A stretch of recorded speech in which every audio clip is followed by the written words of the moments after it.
question is, beyond that potential leader agreeing to the estimated hours that might be needed to commit to this role, and then also ensuring that the person's comfortable, some of the things you were saying earlier, but beyond that, do you think there's anything else that a program manager for the ERGs should bear in mind as far as, like, I don't want to say requirements, but things like that would identify that this person can probably rise to the role? I don't know how else to say that except requirements, but do you think that that's something that's necessary? Like, say someone, for example, just really doesn't have the bandwidth, but they want to take it on. Like, I don't know how to phrase this question right, but is there anything else that we should bear in mind for our ERG leaders, kind of to set them up for success? No, I get you completely. I would say having metrics that the role is tied to.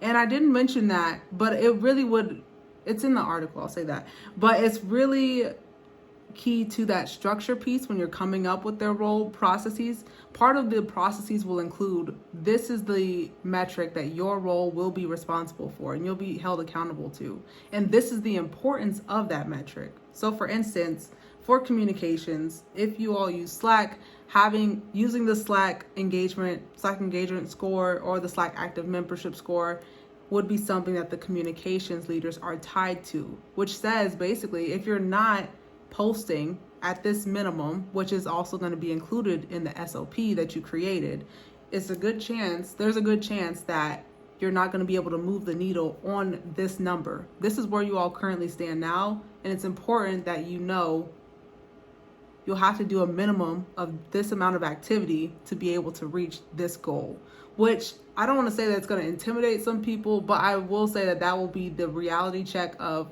oh, I really don't have the time or the bandwidth to actually make that happen. So I would say having a metric that they're tied to in advance that they're aware of, this way it's not a surprise. And maybe having those SOPs available even when people go to sign up to be an ERG lead, this way they have a full understanding of what would be expected of them, would help.